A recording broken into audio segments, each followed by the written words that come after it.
derivata da quello che è il progetto REPRAP, di cui vi racconto cosine oggi. Vediamo se riusciamo.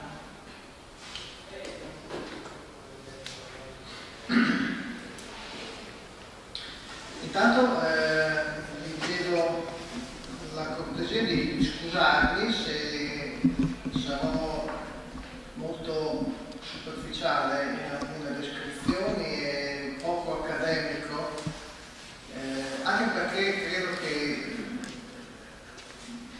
sia molto più importante raccontare le cose viste da un punto di vista personale da parte di chi ci lavora dentro, piuttosto che mostrarvi slide pescate a destra e a sinistra su valutazioni fatte da altre. Io vi racconto la mia visione del mondo del REPRAP e quello che secondo me in qualche modo è stata la storia e che probabilmente saranno gli sviluppi futuri. Vediamo se parte.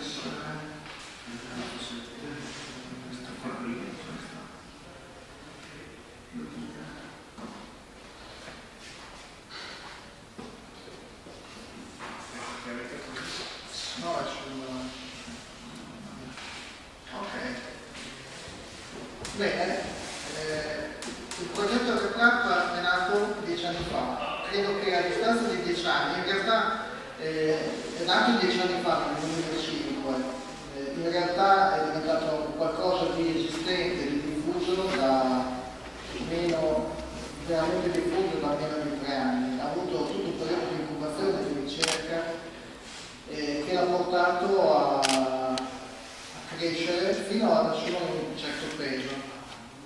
Allora, come vi dicevo, mi occupo di stampa 3D da un po' di tempo e le mie collaborazioni sono state con WASP, CST in pratica, per lo sviluppo del progetto Delta. Attualmente lavoro e collaboro in maniera intensiva con SharePoint, soprattutto principalmente nello sviluppo della tecnologia SLS, sono il capo progetto del progetto Snow White per la sintetizzazione del nylon e nel contempo sono un socio fondatore e attivo, esponente di Making Ball, Fab Lab di Bologna.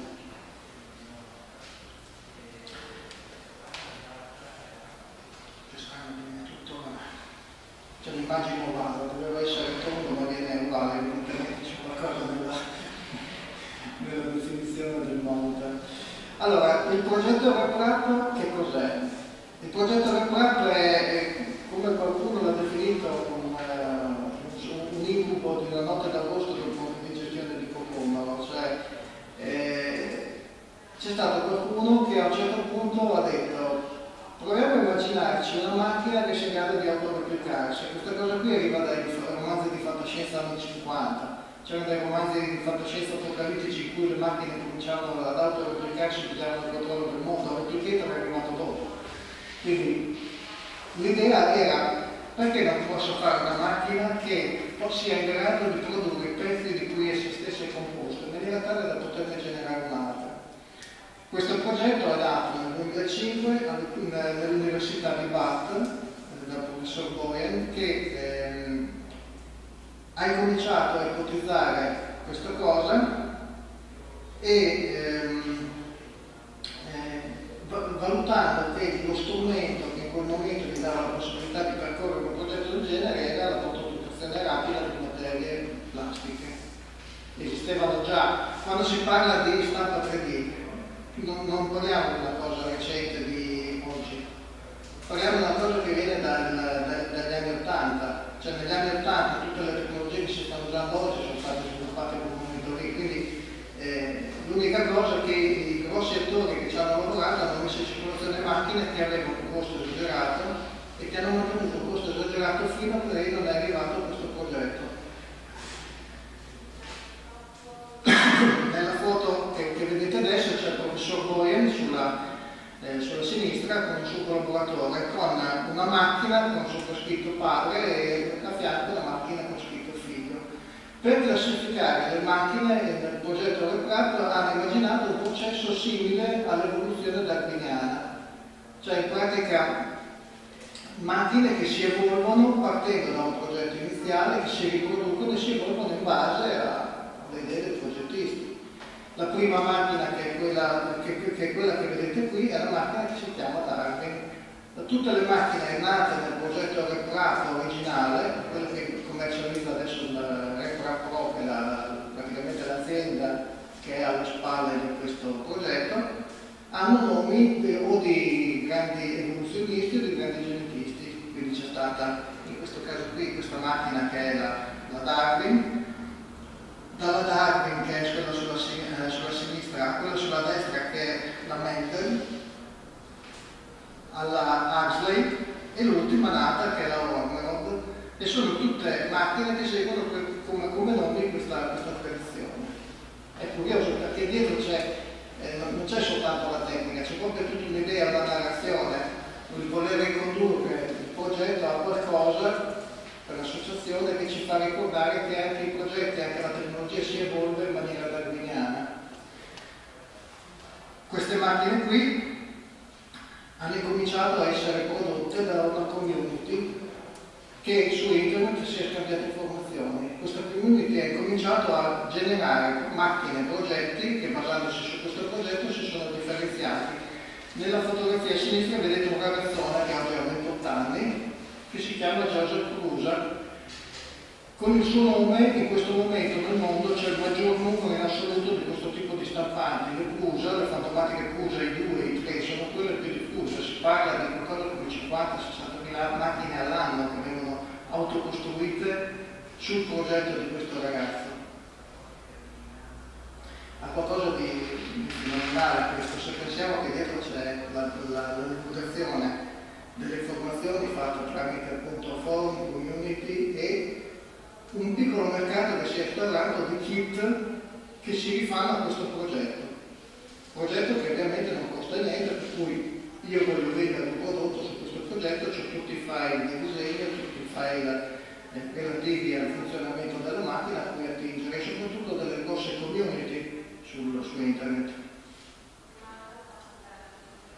Il mondo REPRAP, come vi dicevo, si è evoluto generando tutta una serie di progetti praticamente sterminati. Adesso questa via è poco chiara perché è molto piccola, ma qui vi fa vedere, partendo dal basso, proprio in basso, dove c'è la doccia che è il progetto REPRAP iniziale, tutte le derivazioni, tutte le modifiche che sono state codificate, che sono state condivise in rete al 2012 di questo progetto, tutte macchine che si sono differenziate, che hanno messo su geometrie di funzionamento diverso, che hanno utilizzato materiali alternativi, tecniche costruttive alternative che in qualche modo sono andate ad affrontare problemi per cui si sono differenziate. A oggi il mondo dei progetti REPRAP, derivati REPRAP, credo che sia impossibile numerarli, contarli. Sono praticamente sterminati. Perché il successo di questa piccola tecnologia? Intanto per due cose, perché la logica dell'open source hardware ha portato ad avere in rete un sacco di materiale da cui copiare o da cui partire come spunto per poter fare progetti nuovi. E in secondo piano perché da un certo punto in avanti all'interno di questo progetto si è innestato Arduino, che ha consentito la standardizzazione sia dell'elettronica che dei firmware da far girare sulle macchine per la movimentazione. Prima dell'avvento, cioè dell'introduzione di Arduino, era una corsa in salita, ma una scalata molto ripida costruire una REPRAP, perché uno doveva farsi tutto, dalla scheda elettronica di controllo, tutto il software, cioè era qualcosa che era veramente per pochi. La prima community del progetto REPRAP era composta da 10 persone, poi un po' alla volta si è ampliata l'introduzione di Arduino, l'introduzione di una standardizzazione dell'elettronica e del firmware che gira dentro questa elettronica ha portato alla vera e propria esplosione del fenomeno. Non ultimo, questo signore qua, che è Alessandro Radellucci, italiano, è stato quello che ha dato un'ulteriore fondamentale spinta a questo movimento. Questo ragazzo qui che ha compiuto 30 anni un paio di settimane fa, parlo di gente giovanissima, Adrian Boria è vecchia, ma il mondo del rap è fatto di progettisti che sono tutti sotto i 30 anni. Tanto per darvi un'idea, io in Sherwood sono il progettista più anziano, il presidente di Sherwood, Adrian Radelli, ha compiuto 30 anni anche lui quest'anno, quindi parliamo veramente di una generazione di smanettoni che hanno cominciato a lavorare su questo progetto qui, che ne avevano 20, pura passione, pura voglia di divertirsi. Alessandro Radellucci è un architetto che per necessità sue di studio doveva farci dei modelli architettonici e si era comprato una primissima stampante con cui non riusciva a ottenere i risultati che gli piacevano. Allora a un certo punto ha detto, cavolo, ma la tecnologia può funzionare, io non riesco a ottenere quello che voglio, adesso mi scrivo il software per fare lo slicing sensato dei pezzi. Lo slicing è il procedimento di affettamento dei pezzi per poter fare i percorsi di deposizione della plastica, e ha cominciato a scrivere Slicer, il software, che oggi è diventato nel mondo il software più diffuso per lo slicing di queste macchine.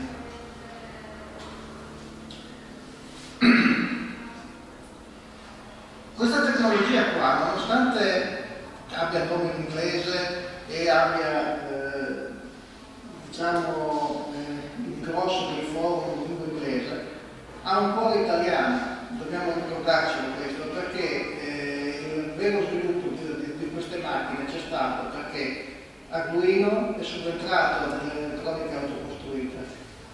Radellucci è subentrato con un programma di slicing importante che dava dei risultati buoni, e non ultimo l'uso del PLA, che viene dai lontani anni 80 da un movimento del gruppo Ferruzzi di Ravenna.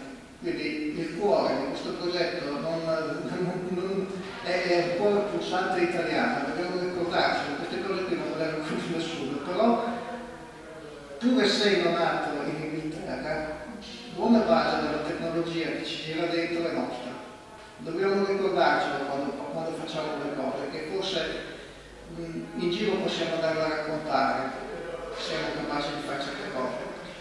Quest'ultima slide qui del Magri, questo qui è il firmware ormai più diffuso in assoluto che sta dentro la scheda di controllo che gestisce la macchina. È un firmware che praticamente ha standardizzato tutto ciò che può essere il controllo della macchina, dell'elettronica, i movimenti, le temperature e così via. L'elettronica per stampante, il Magri, messo insieme sono un po' come il maiale, non si butta via niente, io lo uso anche per fare altri controlli numerici, è veramente flessibilissimo, dà un sacco di possibilità. Dal progetto del RecoCraft nasce una lezione ai progettisti, diciamo, di dispositivi autocostruiti, ma non solo.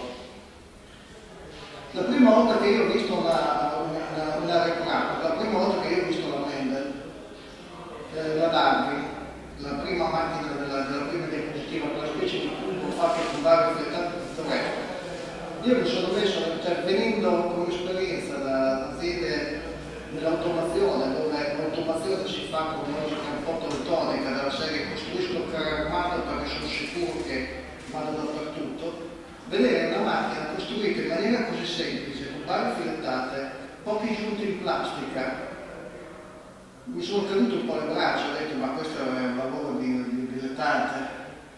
Poi parlando con chi in qualche modo ci ha iniziato a lavorare, facendomi spiegare da dove erano nate quelle strutture, facendomi vedere che quelle strutture erano nate da uno studio molto semplice di fisica, di meccanica semplicissimo, dove le diagonali venivano tirate sulle risultanze delle forze, per poter avere una struttura rigida con poco impegno, materiali semplici da trovare in ferramenta. Le soluzioni furbe per trascinare il filo e tutto il resto mi hanno fatto ricredere su questa cosa qui, perché sono macchine semplici, per fare dei processi articolati non c'è bisogno per forza di usare materiali importanti, lavorazioni costose e così via, basta ingegnarsi, basta conoscere un po' di fisica, basta frequentare magari anche solo un po' i manuali illustrati delle macchine milionarie, se poi ricordate si rifanno un po' queste cose. Ed è tutta fisica di base, roba che magari noi a scuola l'abbiamo guardata salta di nuovo fuori. Quindi tutte queste macchine semplici per processi articolati rendono la tecnologia accessibile. La tecnologia che si usa per un FDM, per una macchina a fusione di filamento, è parecchio articolata, perché c'è dalla movimentazione di assi su un modo che c'è in una macchina cartesiana o polare, sia ci sono controlli delle temperature, c'è la chimica del materiale che vado a gestire, la fisica del materiale che vado a gestire per ottenere certi risultati. C'è tanto da studiare. Chiunque si avvicina a questo mondo qua se ne accorge. Altra cosa importante per un progettista è che tu non sei più da solo davanti a un CAD con la tua pila di cataloghi di componenti a dover progettare qualcosa. C'è una community che ti dà disponibile una marea di idee, una marea di risorse che vanno sfruttate, vanno alimentate, vanno condivise. La community vista come risorsa è qualcosa che per esempio nelle nostre industrie pochi considerano, ma è la vera risorsa, la vera innovazione di questi progetti. Un'altra cosa è vincere la paura del brevetto. Non posso fare questa cosa perché è brevettata. Detta concedere a quel paese i brevetti. Prima di preoccuparmi di un brevetto, del rischio di infrangere un brevetto, bisogna che lo infranga, bisogna che impari a fare una cosa. Poi una volta che ho infranto il brevetto, dopo valuto se posso continuare ad andare avanti per un tempo. Adesso io non ho imparato una cosa, non ho concluso niente. Quindi la lezione al progettista che si avvicina a queste macchine è molto semplice. Bisogna essere epicurei, bisogna essere minimalisti, bisogna sfruttare, perché poi ad aggiungere complessità c'è sempre tempo.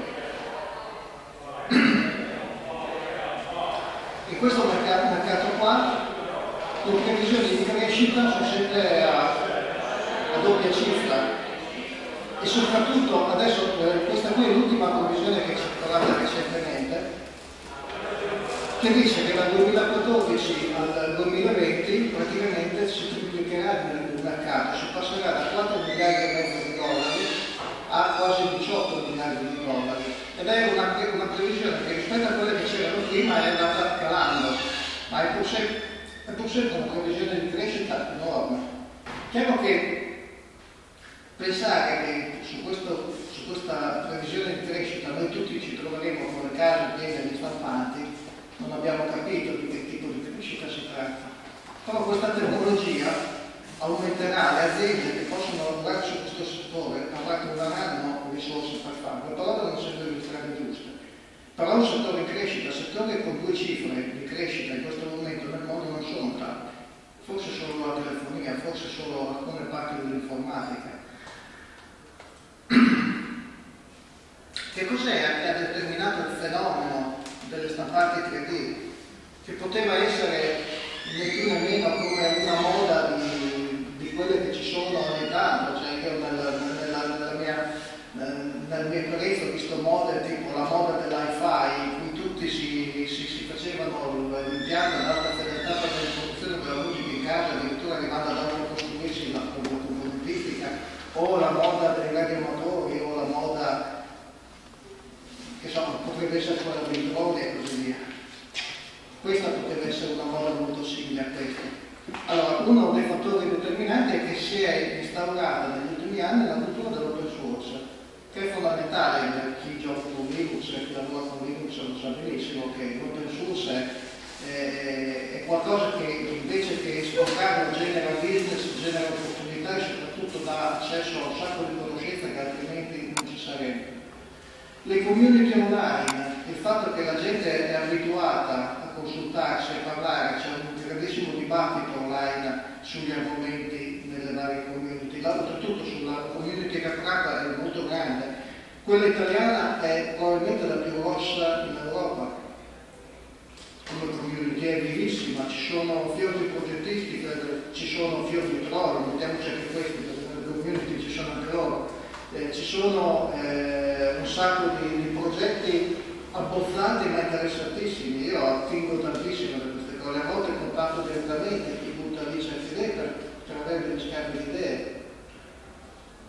La cultura del do it yourself, fatelo da solo, che è diversa da quella dei maker, cioè il fatto fatelo da solo è uno che dalla serie vuole risolversi il problema, lo fa.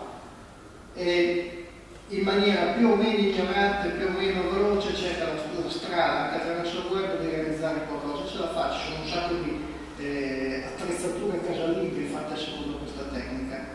Le stampanti 3D rientrano un po' in questa logica. Il movimento Makers. Il movimento Makers che in Italia è sempre esistito, cioè lo raccontiamo, c'è la capacità di arrangiarsi, il fatto di studiare, no? Quelli che adesso vengono chiamati artigiani digitali. Gli artigiani non hanno mai avuto una mela al naso, quando hanno potuto trovare qualcosa per evolversi sono sempre stati primi, ma lo stesso per l'industria. I Fab Lab, i luoghi di condivisione fisica, dove non solo c'è condivisione tecnica, ma c'è condivisione umana, dove molte volte raccontandosi una barzelletta ci si inventa una macchina nuova, una soluzione software nuova o una soluzione elettronica nuova, magari anche mettendoci in mezzo qualche birra. Sono cose importanti queste, e ritrovare il senso della collettività, sono punti in cui c'è il fuoco della passione nel fare le cose e su quello si passa davanti a tanti piccoli ragionamenti cinici che a volte stroncano anche i progetti più belli. Non ultima la crisi economica, la congiuntura storica in cui ci troviamo adesso, in cui quella della stampa 3D è stata vista come un'opportunità per fare qualcosa di diverso, per reinventarsi un ciclo di produzione nuovo, per reinventarsi un mondo fatto di piccoli oggetti fuori dalle grosse serie. Quindi il fatto di reinventare un modo di costruire le cose. Le tecnologie che adesso sono in uso sono quelle famose nate negli anni 80, che non ce ne sono tante di nuove, queste sono quelle che elenco qui, sono le principali, le altre sono tutte più o meno derivate, sono a filamento in FDM, fondo un filo di polimero per costruire l'oggetto, a polvere, uso della polvere per una sintetizzazione per il nylon o altri polimeri, in SLM per i metalli, fondo dei metalli, a resina con correzione di LP, SLA con l'utilizzo di un laser, oppure Polyjet usano una testina, tipo una testina da stampa normale, dove invece di mettere il colore appunto la resina. Le tecniche resine in genere usano delle resine fotosensibili che si polimerizzano con ultravioletto. La terza rivoluzione industriale, ma è vera rivoluzione quella di cui parliamo noi? Per me no. Per me è una bufala, cioè la terza rivoluzione industriale è un qualcosa che si sono inventati gli americani per lanciare tutta una serie, per veicolare tutta una serie di argomenti. Però dei cambiamenti veri ci sono, perché per esempio per l'industria può cambiare il modo di interpretare la costruzione degli oggetti. Soprattutto per chi come noi, qua dalle nostre parti, siamo abituati a vedere delle filiere strane, dove costruiamo delle macchine che magari sono tutte una diversa dall'altra, dove molte volte l'attrezzaggio per costruire un pezzo può costare di più se scelgo una tecnica oppure un'altra. Cosa cambia nei prodotti? Cambia il modo di concepirli, perché io devo immaginare un prodotto che deve essere ricavato da pieno, lo ricavo aggiungendo materiale, posso immaginarmi forme nuove, posso reinventarmi quello che è stato il vero patrimonio delle nostre regioni qua, che è stato quello dell'invenzione dei piccoli cinematismi, il congegnatore meccanico che nella sua fantasia, nella sua mente si poteva lì, cercava di inventarsi cinematismi strani. Oggi posso reinventarli di nuovo ancora meglio, ancora più performanti tramite i sistemi di modellazione 3D e queste tecnologie, perché io posso costruire pezzi dalle forme impossibili da realizzare con altre tecnologie.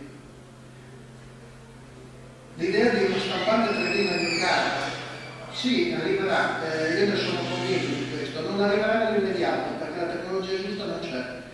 Non è la tecnologia FDM, cioè la stampante 3D nel mio caso posso averla io perché sono uno smanettone, perché voglio costruirmela, perché ho una famiglia che mi ricorda il fatto di avere 10 stampanti in casa, per dire che queste cose qua, ma non è la tecnologia giusta, non ho ancora la qualità di performance. Non ha tutto l'overhead, quindi troviamo la virtual machine che non ha un hypervisor, perché le chiamate, le system calls, il sistema, vengono fatte direttamente sul cardine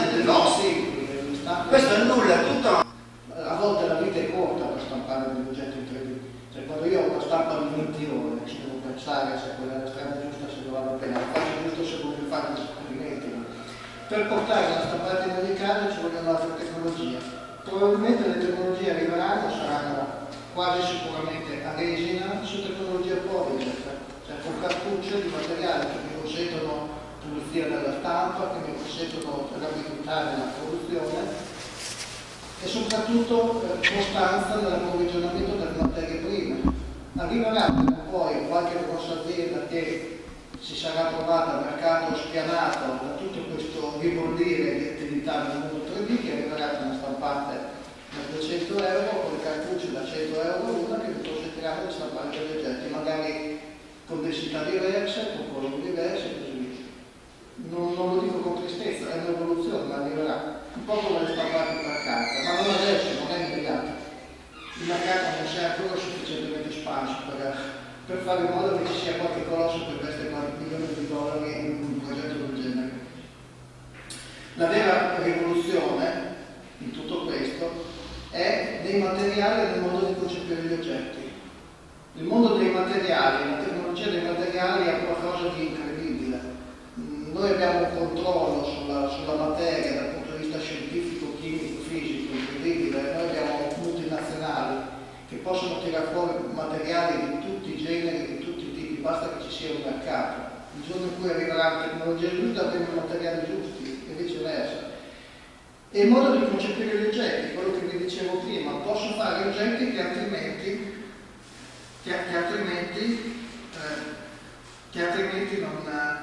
non riuscirei a fare. In tutto questo, lo stato dell'arte, lo vedete voi, io vi guardate, qualche amico che ha una stampante 3D in casa c'è, qualcuno che lo usa in azienda c'è. Perché volete, io oggi non riesco a immaginarmi azienda di qualsiasi genere che non abbia almeno una stampante 3D, sia per fare gadget che per fare pezzi di produzione. Perché il costo della macchina e la tecnologia accessibile non giustificano la scienza. Cioè, oggi è diventato dal mio punto di vista uno strumento quasi indispensabile. Che cosa vuole in pentola? C'è una parte di questo mondo di cui non parla nessuno, ed è la parte del mondo del bioprinting. Perché non ne parla nessuno? Perché io dico che è importante non ne parla nessuno, è curiosa questa cosa. La risposta che vi do io è che dietro il business che si sta preparando è multimiliardaria. Il bioprinting è qualcosa che usa una tecnologia, delle macchine molto semplici sul genere del ritratto, per fare cose su cui ci sono sia delle aspettative ma che dei giri economici incredibili. Il bioprinting vuol dire andare a stampare usando materiali organici, culture di cellule, autotrapianti di cellule prelevate dal mio corpo per ricostruire parti del mio corpo, senza problemi di rigetto. Sono cose che si stanno avverando in tutto il mondo, ci sono investimenti multimiliardari con progetti veramente tenuti molto battuti come comunicazione. In giro ci sono topi che stanno vivendo con fegati stampati partendo da cellule del loro fegato, esistono conigli con cuori, ci sono articoli che parlano di esperimenti del genere. Il bioprinting consente di stampare cellule ossee, osteociti, cellule della pelle, cellule semplici di altro tipo e di metterle insieme in maniera sensata. Quali sono i settori in cui veramente c'è la ricerca? Uno per la riproduzione di organi. Se io posso stamparmi il fegato piuttosto che avere un donatore, risolvo un sacco di problemi di ricerca. Le protesi. Io ho perso un dito da qualche parte, qualcuno me lo stampa e me lo riattacco. Gli alimenti. Sugli alimenti, che sembra una cosa, non è il food printing come si fa con la cioccolata o con gli impasti di mare, no. È per esempio la bistecca sintetica fatta con proteine che arrivano dagli insetti. Provate a immaginare l'impatto ecologico che può avere l'uso di bistecche fatte che non vengono dai bovini ma vengono dagli insetti dal punto di vista della produzione della CO2 e del metano nel mondo. Sono le due prime fonti di inquinamento. La riduzione drastica dell'allevamento ovino-bovino nel mondo. Ci sono nazioni che ci stanno buttando miliardi su queste cose qua. E l'estetica. L'estetica, perché l'estetica? Perché se io posso ricostruire un timbro, posso ricostruire una mano in maniera diversa, posso reinventare le articolazioni, posso fare la mano con 2 pollici, tanto per dirvene una. Però qui si aprono degli scenari etici non indifferenti. È il cortocircuito fra l'ingegneria genetica e la bioingegneria. E le macchine che servono per fare queste cose, i materiali, sono tutti accessibili e non sono complessi. In giro ci sono in particolare russi, cinesi, coreani, indiani che ci stanno buttando miliardi. E arriverà questa cosa. Adesso ne parlano poco, perché probabilmente hanno interesse a evitare il clamore, ma ci sono fior di multinazionali che lavorano in questo settore. Bene, detto questo, la carrellata molto veloce che avevo proposto di fare sul mondo arretrato, le considerazioni e così via, le ho fatte, non vi ho raccontato come funzionano le stampanti, perché tanto il mondo è pieno di gente che ve lo racconta, vi ho raccontato un po' della mia esperienza, vi ringrazio dell'attenzione e magari se avete delle curiosità